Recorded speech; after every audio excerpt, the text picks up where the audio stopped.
con esto se acaba la parte de glóbulos rojos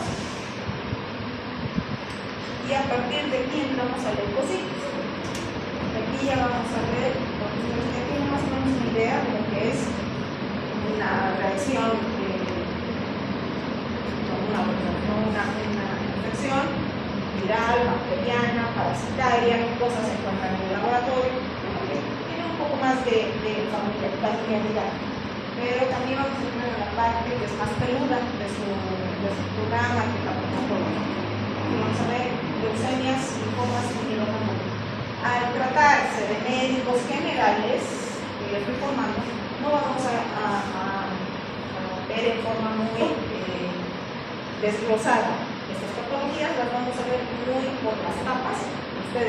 Necesito que ustedes conozcan las enfermedades oncológicas de la línea hematológica, porque a veces un laboratorio vulgar y común silvestre hemograma les da las pautas para determinar si ese paciente tiene o no tiene leucemia, o tiene o no tiene linfoma.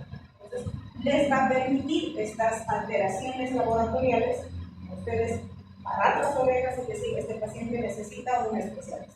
Para que no estén dando vueltas y vueltas y vueltas y vueltas, y le estén dando antibióticos, le estén dando antiinflamatorios, les estén dando corticoides, sin hacer un diagnóstico. ¿Qué es la transfusión sanguínea? Ustedes saben que la sangre es un tejido líquido, altamente especializado. Esto solamente contiene células maduras que tienen unas funciones específicas. Y al tratarse de un tejido, la transfusión sanguínea es considerada un trasplante. Entonces, la transfusión sanguínea es un trasplante. Y al ser un trasplante, tiene todo el derecho de hacer una reacción.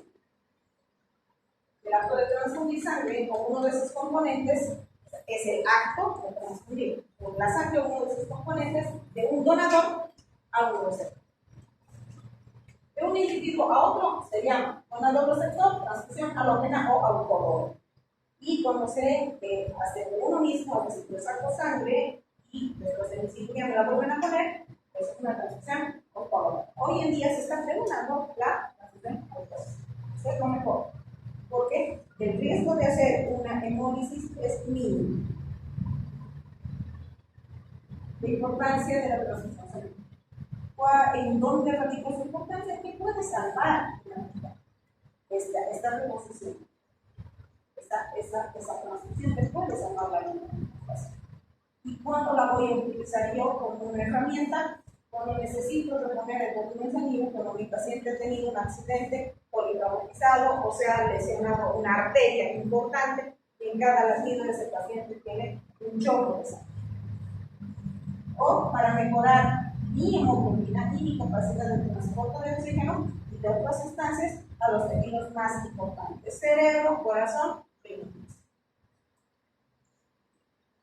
Indicaciones: cuando hay una carencia de los componentes sanguíneos o cuando no se puede ser sustituida por otra alternativa. Por ejemplo, las hemofilias. No puedo sustituir por nada a los hemofílicos, tengo que darle sangre, no hay donde perderse. O cuando estoy con pacientes amputados, ya sean por bombas, por amputadoras, por accidentes, o pacientes oncológicos. ¿Cuáles son las indicaciones? Mantener y aumentar. Mantener y aumentar el transporte de oxígeno a los tejidos más: corazón, riñón y cerebro.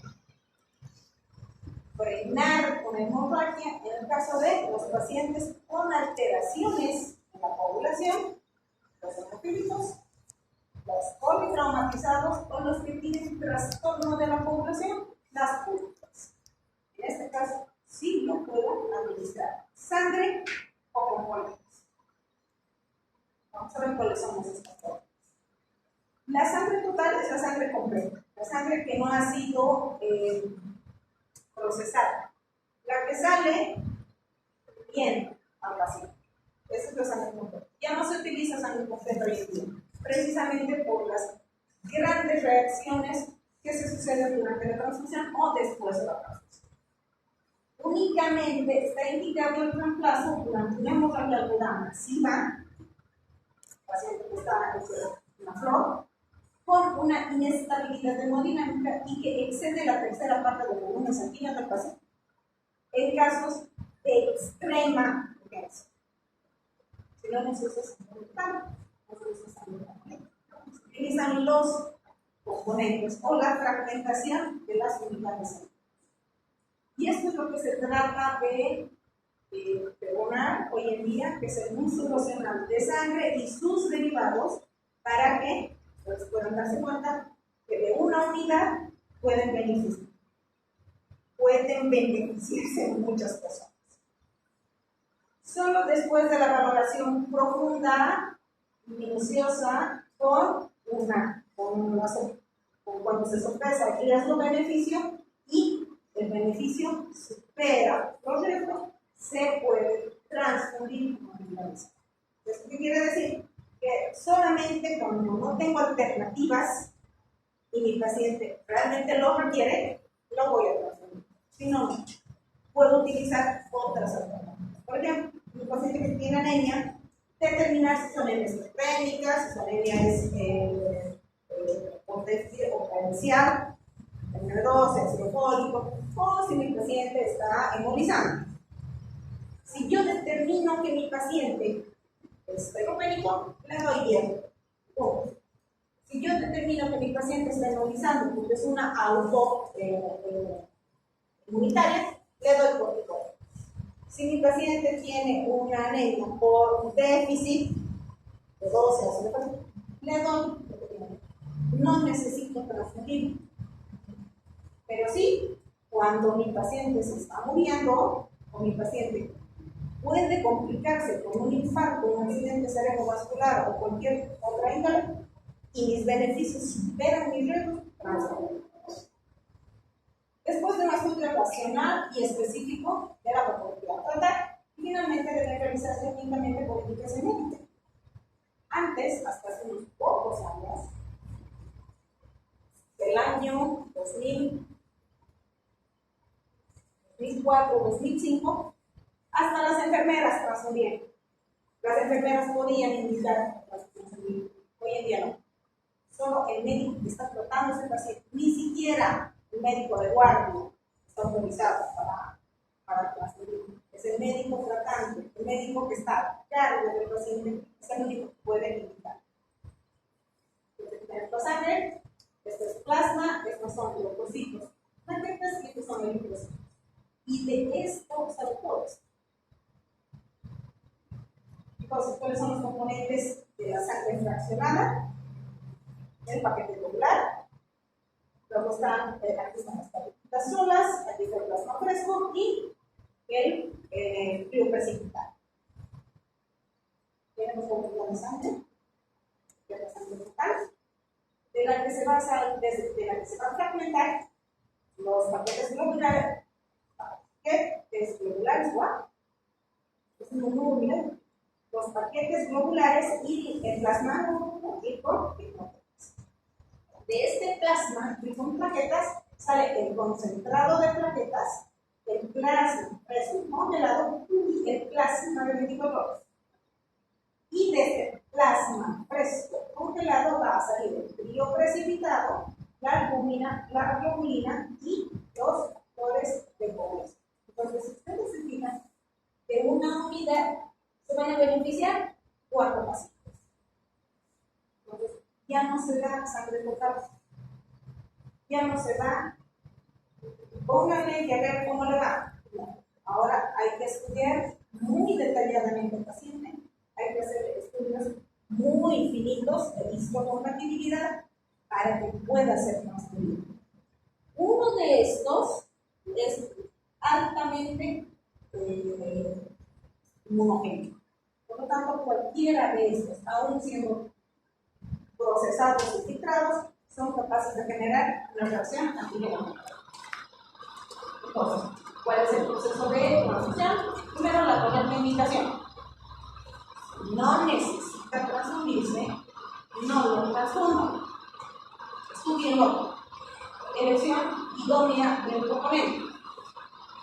Si su paciente tiene trombocitopenia, solo le van a dar las plaquetas. Si su paciente tiene leucopenia, solo le van a dar trombocitos. Si su paciente tiene una anemia severa, solo le van a dar eritrocitos. No tienen que darles sangre completa y de esta manera van a evitar la reacción inmunológica. Dosis correcta. El paciente tiene 7 de hemoglobina y le vamos a poner 3 unidades. Así no funciona. Si ustedes tienen un paciente con una hemoglobina limítrofe, ¿qué significa? La línea delgada entre el bien y el mal, y ustedes están parados en medio, tienen que sopesar riesgo-beneficio. Si mi paciente se va a beneficiar de esta transfusión, va a mejorar su estado general, no va a estar disneico, no va a estar taquicárdico, no va a estar pálido, no va a tener alteraciones generalizadas, y otra vez no. Una unidad.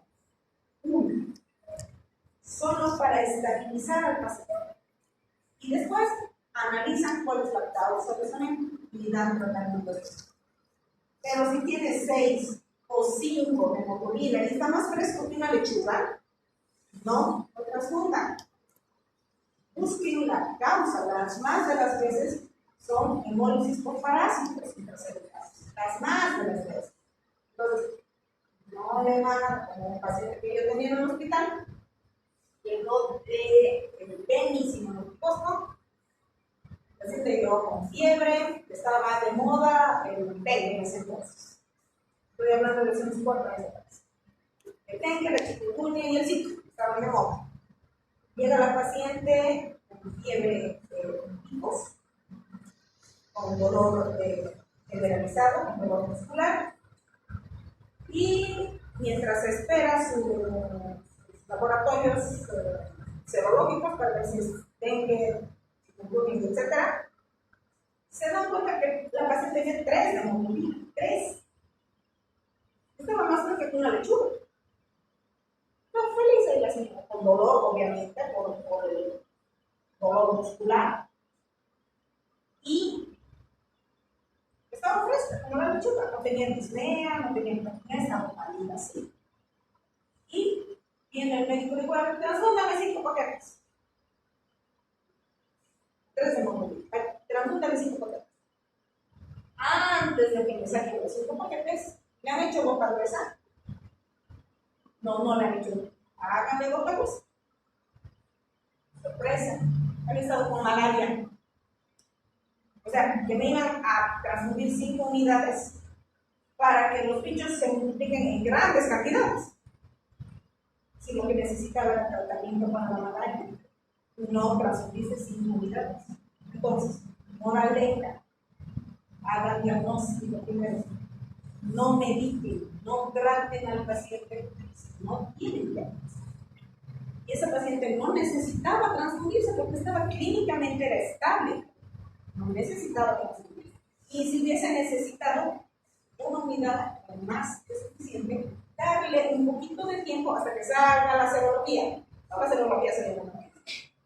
Pero nadie tomó en cuenta de que también la malaria produce una enfermedad. Entonces, dosis correcta. ¿Cuál es el procedimiento? Primero, yo tengo que sacar mi consentimiento informado. La transfusión, al ser un trasplante, es un acto legal que, si ese paciente se les muere, ustedes van a tener al abogado que se lo dice. Y esto es a la casa. Entonces, ustedes tienen que informar al paciente que lo que está recibiendo es un trasplante que puede tener las distintas reacciones durante la transfusión o después de la transfusión y que esto le puede salvar la vida. ¿Está de acuerdo? ¿Sí o no? Paciente dirás no. Perfecto. Paciente rechaza transfusión sanguínea. Listo, con eso salvamos su cuello. Hay situaciones de emergencia que les impiden o les ponen ponen en una disyuntiva de decir, ¿le ponemos o no le ponemos? Por ejemplo, los testigos de Jehová. No hay transfusión en los testigos de Jehová. Y eso sucedió en el hospital. Y una muchacha que tuvo un atletismo placentario, nació, no tenía ninguna prenatal, ningún control prenatal, nació con un atletismo placentario, tuvo fosfato nodal y empezó a sangrar. Tomaron la decisión de entrar a quirófano, sacar ese útero, pero había sangrado tanto que necesitaban una transfusión. No se la pudo transfundir, esa señora se murió. Esa señora tiene 20 años. Entonces, ahí está su consentimiento informado para que no les caiga a ustedes la decisión. Luego tengo que hacer mi solicitud. Ay, este es un dolor de cabeza. Lamentablemente, con tantas cosas que se han suscitado, tantas barbaridades que se han suscitado durante la transfusión, los entes reguladores del sistema de salud nos han puesto condiciones para transferir. Una de esas es la solicitud, la hojita que se llena para sacar sangre del banco, llevarla a la unidad transfusional para que la unidad transfusional pueda extraer. Entonces, esta solicitud tiene un número, un código ahí arriba. Y ese código es correlativo. Si nosotros, como hospital, nos equivocamos al hacer el llenado de esta solicitud, anular esa hoja es una piedra en el zapato. Porque hay que hacer carta mostrando dónde se ha equivocado, por qué se ha equivocado, quién se ha equivocado y por qué no ha sido supervisado por el ente superior, o sea, por el ente rector de esa persona. Luego, nosotros tenemos que hacer esa carta a sedes para que nos repongan esa solicitud. Y tarda como 2 meses. Entonces, mientras yo espere, mis pacientes van a morir. Esa solicitud no puede estar llenada con 2 colores distintos de lapicero. Excelente, tampoco. No puede estar con 2 letras diferentes, tiene que hacerlo una sola cosa. Cuando ustedes se equivocan al llenar un registro, ahí no había tenido hemoglobina de 12, había sido hemoglobina de 11. Listo, ustedes no pueden tachar. Hay que mirar por el lado. Pero les digo, esto es un dolor de cabeza. Hay que hacerlo con mucho cuidado. Generalmente esto lo tiene que hacer el médico tratante. Luego de eso tenemos la toma de muestras para los estudios pre-transfusionales. El grupo, el factor y todo lo que conlleva enfermedades de transmisión a través de la sangre, HIV, hepatitis, sífilis, y ahora que está de moda el Zika, y ahora entra dentro de nuestro panel de muestras entre el COVID. Entonces, toda esa serie de laboratorios hay que realizarlos. Y además hay que poner el estudio de histocompatibilidad. Ese es otro estudio más tradicional que hay que hacer antes de pasar. Y finalmente, la administración de los componentes, que hay que hacerlo ojo al charque, porque si su paciente se da la vuelta, si su paciente se descompensa, su cuello se te va a hacer. Sí. Y nunca he visto una vez una niña que ha entrado en una clínica, pero no podría ser así. No había hecho su consentimiento y los padres procesaron al hospital porque son testigos de Jehová. Todos los días van a ver que los cristianos, que los evangelistas, que los testigos, que los estos y los aquellos van a encontrar 10,000 problemas, 10,000, con lo que van a tener que lidiar día con día. Entonces, ese es otro clavo. ¿Cuál es la secuencia? Primero se identifica el receptor. Yo le voy a transmitir a ella. ¿Qué te llamas? ¿Cuántos años tienes? ¿Dónde vives? ¿Qué comes? ¿Qué no comes? ¿Qué haces? ¿Qué no haces? Tiene que estar bien registrado. Pido mis estudios de histocompatibilidad. Perfecto, todo, no pasa nada. Es el mismo tipo, es el mismo RH, es el mismo grupo de histocompatibilidad. Perfecto. Yo solicito mi sangre al banco de sangre. El banco de sangre va a llevar a a mi unidad transfusional y de mi unidad transfusional recién va a llegar a mi receptor. Llega a mi bolsa. En mi bolsa tiene que estar nombre, apellido, cama, fecha, todo. Yo tengo que estar al lado de mi paciente, protejando que sea lo mismo. Porque ha sucedido en el hospital, había 4 pacientes que tenían que recibir sangre de distintos grupos, distintos RHs. Generalmente vienen las auxiliares de enfermería, no vienen las licenciadas, o no venían ahora, es diferente. Ponían su bandeja, fulano, sultano, perengano. 1, 2, 3, 4, y les chupaban. Y ahí es donde suceden los accidentes. Pues ya no hay eso. Una sola persona está encargada de un solo paciente. Por lo tanto, esa sola persona se hace responsable de ese paciente. Así sean 10 que tienen que ser pacientes. A veces lo que hacen es cambiarlos de camas, porque a veces está lleno en la parte de mujeres, tienen que pasar a un varón, o quieren viajar solo, o tienen que juntar con varones que no estén con infecciones para que puedan recibir la transfusión sanguínea. Entonces, hay cambio de cama de los pacientes. Entonces, era para la cama 8. No, esta es la cama 12. Suele suceder. Y son las más de las cosas. Entonces, hay que identificar el receptor y hay que identificar la bolsa que se le va a poner al paciente. No crean, a mi sobrino le ha pasado. ¿Quieren viva? Resulta que mi hermano lleva a su hijo, su esposa lleva a su hijo al hospital y le dice, tiene una infección en la punta del glande. Entonces el pediatra le dice, sí, hay que circuncidar, porque su orificio es muy estrecho y a la larga va a tener problemas. Sí, cuando tienen el orificio muy estrecho, a la larga es un cáncer de la punta del pene. Entonces, sí, vamos a circuncidar. Chiquito tenía 2 años. Llega a quirófano, entra a la sala de espera, la mamá, y comienza a charlar, a pedir, así. Y ve que a su hijito lo estaba metiendo en el camino. El doctor le está metiendo a mi familia, todavía no es hora. No se preocupe, señora, ya se le va a hacer tiene que hacerle había otro paciente que tenía que hacerle un reemplazo de alguna cosa. Y lo estaban llevando al sobrino ahí. O sea, sin preguntar quién era y qué quería. Y sus cosas se tenían que hacer. Y lo estaban llevando. Entonces mi hermano armado el escándalo. Obvio. Solamente tenían que circuncidarlo, no tenían que meterlo en grande. Y a la cuñada de la amiga de mi hermana fue para sacarle un lunar. Fue para que le saquen un lunar que tenía cargos en su espalda. Viene el presidente para sacarle el lunar, que tiene que estar desnudo de la cintura para arriba, con su batín.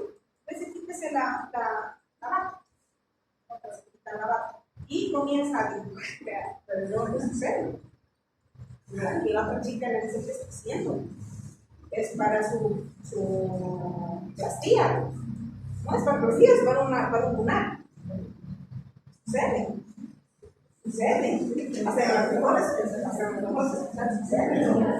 con mucho mayor razón en la sangre. Sucede. Hay que fijarse el componente. Mi sangrecita, mi bolsita puede estar coagulada. Mi sangrecita puede estar inmunizada. Mi sangrecita puede tener grumos. Entonces, yo tengo que fijarme en mi bolsita que esté en buenas condiciones para poder hacer mi transfusión. No probar el grupo en la bolsa y en mi receptor. A ver, tú, ¿quién eres? ¿Qué te llamas? El grupo sanguíneo, esta es la bolsa, dice fulano sultano perengano, si es el grupo AB, es el grupo RH, listo, este es. Hay que hacer eso. Es una pérdida de tiempo, no señor. Eso que se llama responsabilidad.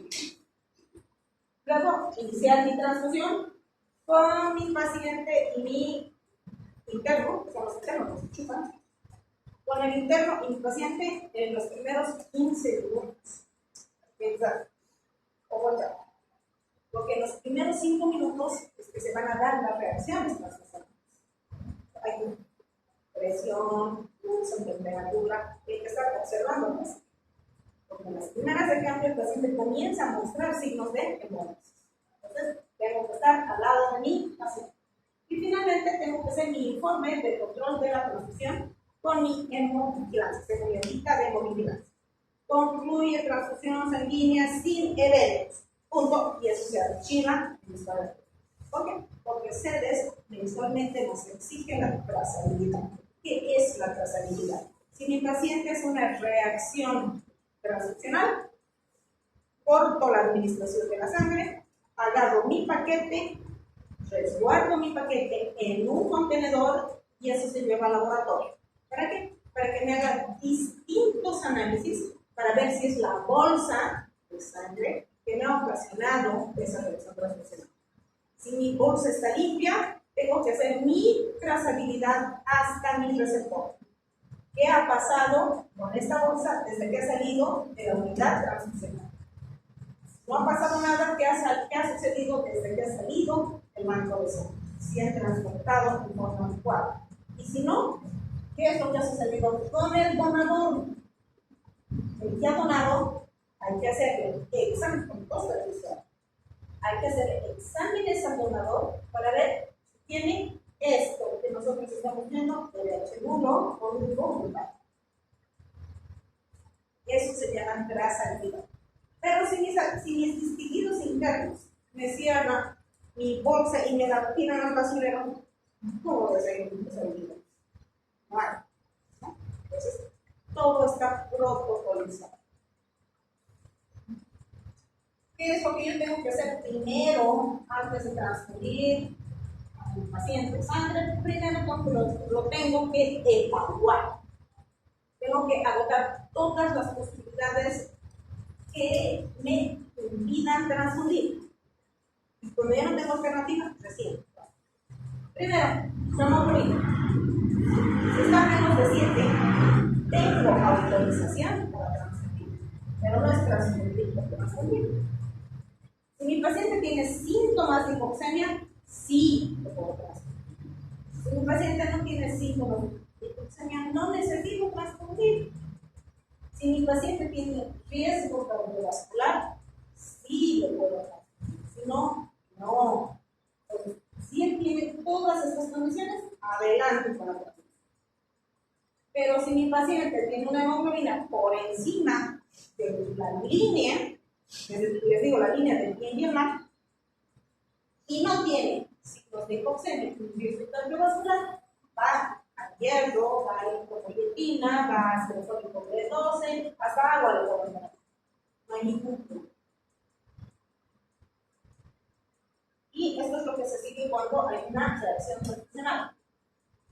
Primero, tengo que ver mi evaluación previa a la transfusión y yo lo estoy evaluando a mi paciente constantemente durante la transfusión. Si mi paciente tiene alguna alteración de los signos vitales durante la transfusión, por ejemplo,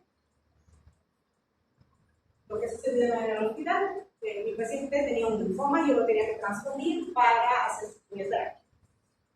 El linfoma cursa, ustedes van a ver más adelante, con alzas térmicas, que son de un origen desconocido.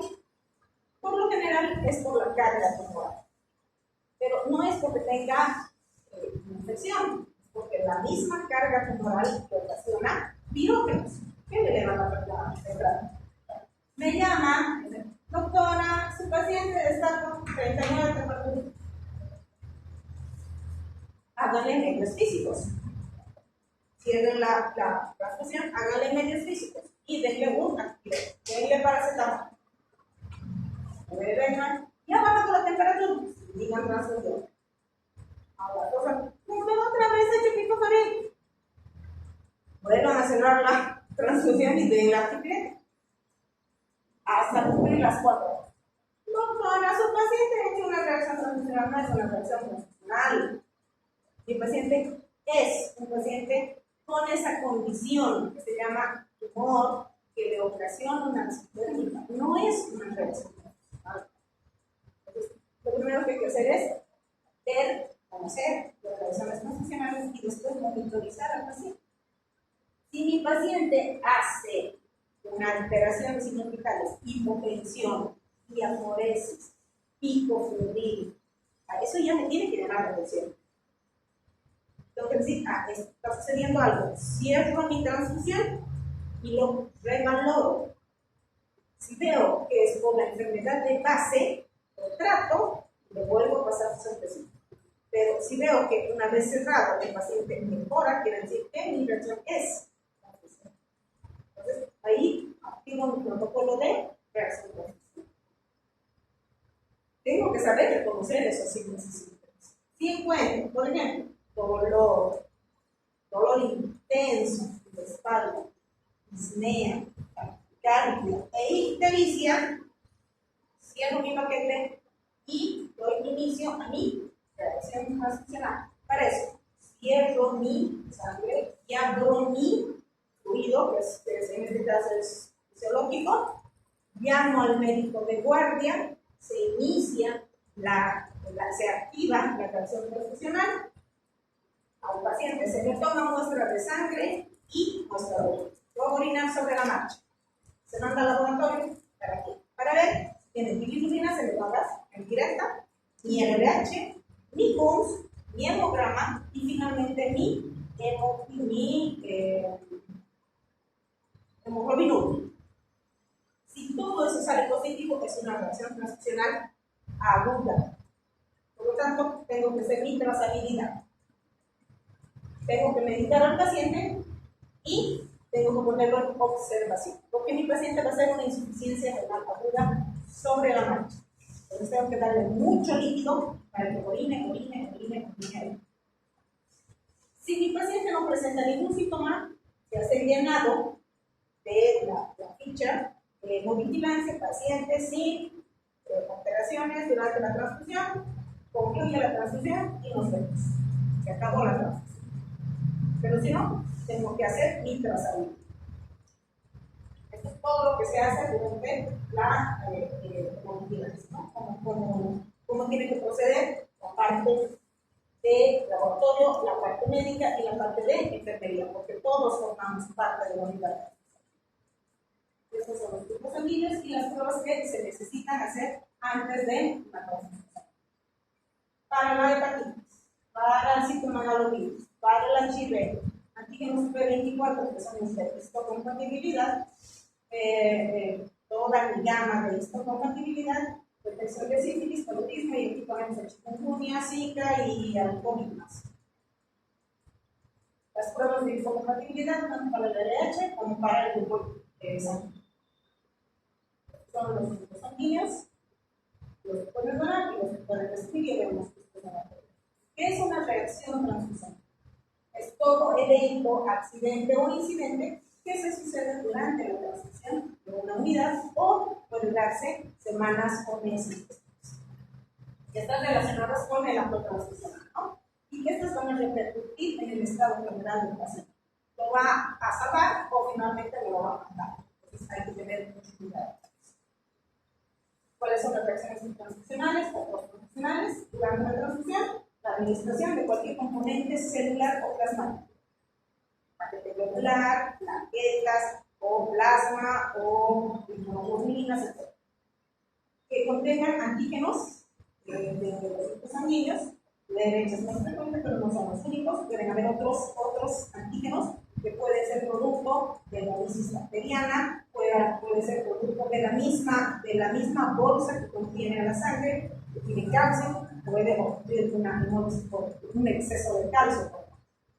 Receptor inmunocompetente que produce anticuerpos de cualquier índole y finalmente mi reacción. Mi reacción posttransfusional se da en el 3% de todos los individuos transfundidos. Si se fijan, es ínfimo, bajito, chiquitito, pero cuando se da, pues fíjense.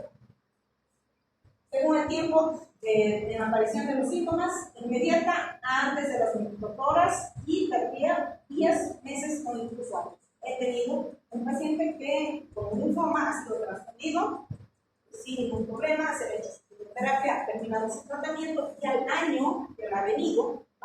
control anual ha venido con petequias, con hematomas y con ciscúrculas. Se ha hecho el estudio era una trombocitopenia, una púrpura trombocitopénica de origen post-transicional. Un año después de haber recibido la transición, ha hecho una púrpura. ¿Cuáles son las reacciones adversas? Las agudas dentro de las 24 horas, inmunes y no inmunes, y las tardías después de las 24 horas, inmunes y no inmunes. Las complicaciones inmunológicas, hemolíticas, son las más frecuentes. La aguda, intravascular, y la retardada es extravascular. La intravascular, y les he dicho, es reacción antígeno anticuerpo.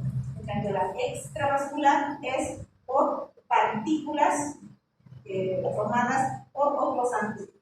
Y las hemolíticas, por una sensibilización previa, púrpuras, enfermedades del injerto contra el huésped y la inmunocitosis.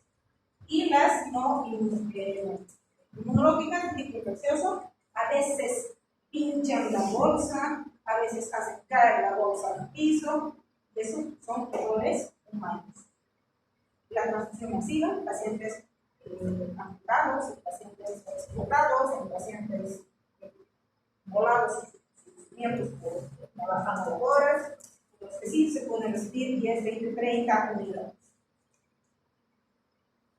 ¿Cuáles son las reacciones inmunológicas? De los hematíes, las hemólisis. De los leucocitos, las reacciones febriles. De las plaquetas, las púrpuras. De las proteínas plasmáticas, shock anafiláctico. Otros, enfermedades del injerto contra el huésped. Es lo mismo. Esto es lo que hay que tener mucho cuidado. Que es el trading o trading, que se llama, que es el proceso inflamatorio pulmonar que se da por una reacción inmunológica.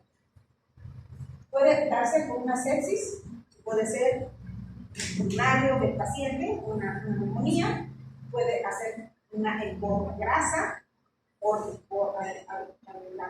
momento de la canalización, transmisión de enfermedades cuando la sangre no ha sido debidamente procesada, sobrecarga de líquido y de hierro, y finalmente ingresión pulmonar.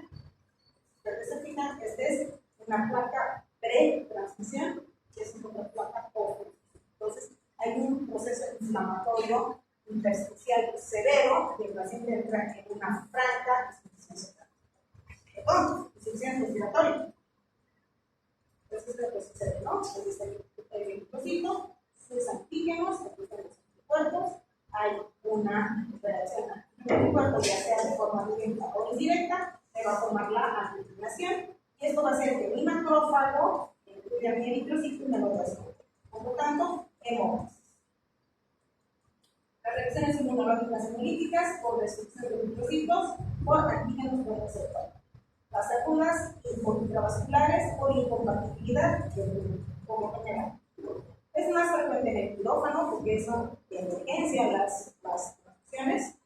Una mortalidad del 50% se puede inducir a una hipertensión, taquicardia, disney, dolor que les decía, dolor intenso. Necrosis tubular renal, porque nos ocasiona una hemoglobinuria y un sangrado intravascular. El tratamiento es suspensión de la transfusión, líquidos, manitol y dopamina. Muchas veces el paciente hipertensión. Hasta que reducir el paciente. Y las reacciones extravasculares por antígenos, generalmente por el LH. Semanas o meses de aparecer una morbilidad leve, un malestar general, ictericia, como llamativo, eventualmente COVID, y generalmente estos son tratamientos de materia. Si hay temperatura, se le da un antipirético. Hasta aquí, ¿no? Que ahorita me van a votar. Creo que ya los institutos he bombardeado con justo. Justo. Entonces aquí vamos a hacer